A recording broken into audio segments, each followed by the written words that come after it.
These two crews with huge experience, huge physiology in each of those seats, and the question is who can use that physiology combined with technique and some motivation to best end.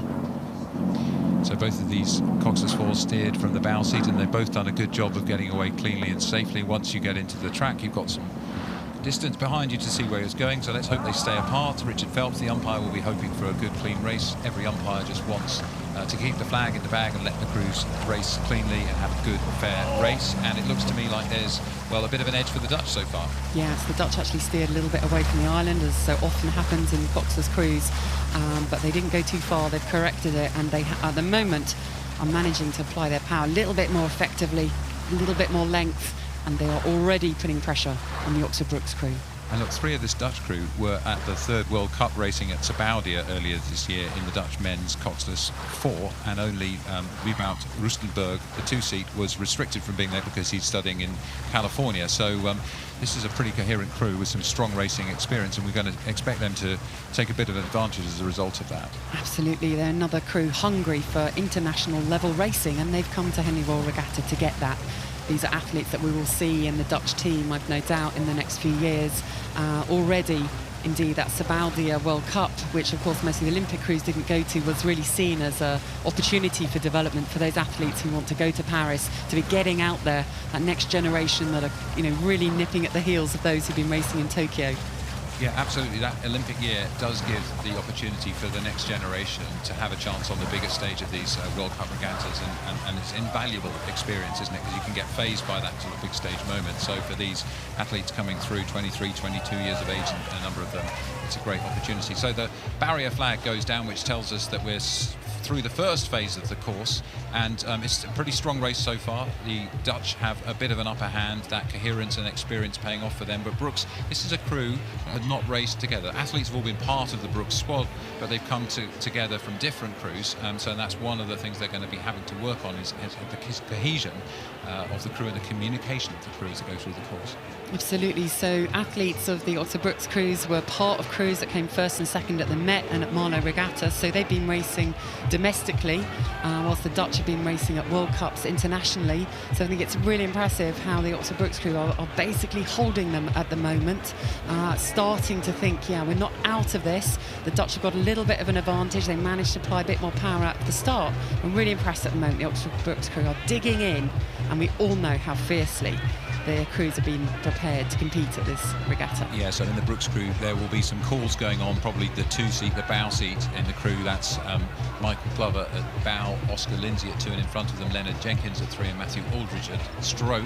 They're going to be communicating with each other, adapting their race plan. There's probably going to be a call for a significant push to see if they can come back on terms and come back through the Dutch crew. The Dutch look, as you might expect from Dutch rowing, are always smooth, they're always long, they're always strong. That gives you real efficiency through the middle of the course, so Brookes have got no option but to really have a go and lift the boat speed in a surge and try and attack.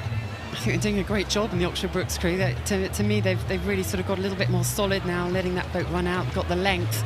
I think they are really going to come back and have a bit of a challenge on the just slightly more perhaps aggressive style, but potentially a little bit less efficient than that Dutch crew.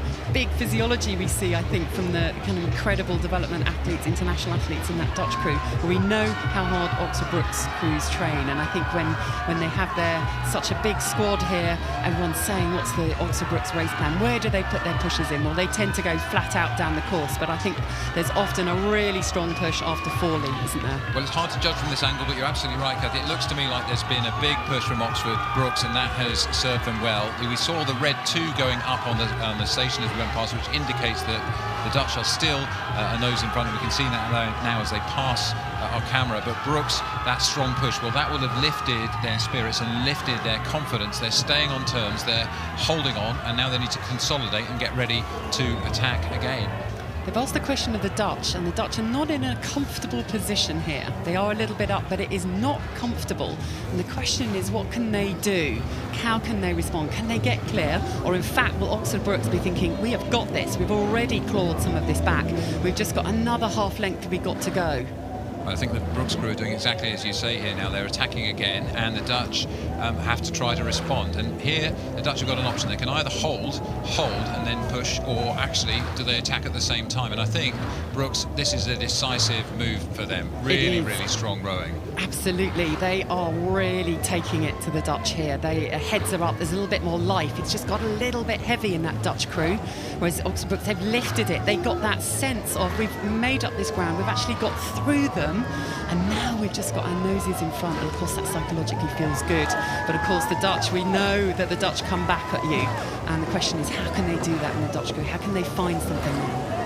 So can that Dutch efficiency give them the chance to change pace? That's the question. That smoothness. I think the Brookes crew have done much more of a change of pace to make that attack, and the Dutch don't seem to have been able to respond as yet, and they are now starting to run out of track, maybe 300 metres to go as they approach the enclosures, and we need to watch the nose of the Dutch crew. Brookes having a bit of a tough bit of steering there, nearly lost the stroke blade against the wooden booms. It's 24 metres wide, this track. You'd think there'd be enough room, but my God, when you're steering down it, it feels about 2 metres wide. So Brookes recover from that bit of steering to surge again, and now the Dutch are really attacking. So this is it. What have you got left? What gears are left? That's the question. Can you take the rate up? Have you got more power to add in? Can you lift that boat speed? They're looking across. The bowman of the Dutch crew looks across. Tees Talma. What can we do? Come on, they've raced at Sabaudia, they're thinking. We've raced internationally. We want to get through to Sunday. But Oxford Brookes have come here with purpose and an incredible winter's training behind them. Well, I think Brookes is still attacking, but the Dutch have gained back several feet, maybe up to a couple of seats on this last surge in the race. They've got about 10 strokes to go now, and it's anybody's guess. The Dutch are surging. Oxford Brookes trying to respond, driving down those legs. Here come the Dutch. Tees Talma in the bouncing, looks across. Who's it going to be? Oh, I couldn't call that. Whoa, what a race. Exhaustion in both crews. I think we want to have a look at the photo finish to be certain. Both crews absolutely flat out there. That went into their reserves and into their reserves again.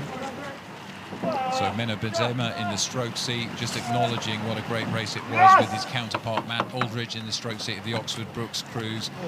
How exhausting. Those legs are really tired, heads hanging down. It looks to me like the Dutch know that they've won, and that might be the result. Just looking to see if we can get a confirmation here from our producers, or to have a look at the finish line video replay to check that result. But there we go. Looks like Brookes are acknowledging.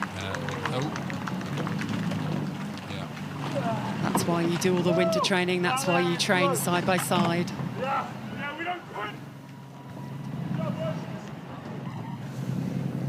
Yeah, so there you see it. Well, in fact, it was the Brookes, and we look at the slow motion replay, and you can see that they were really concerned there. Here we are. This is the finish line camera.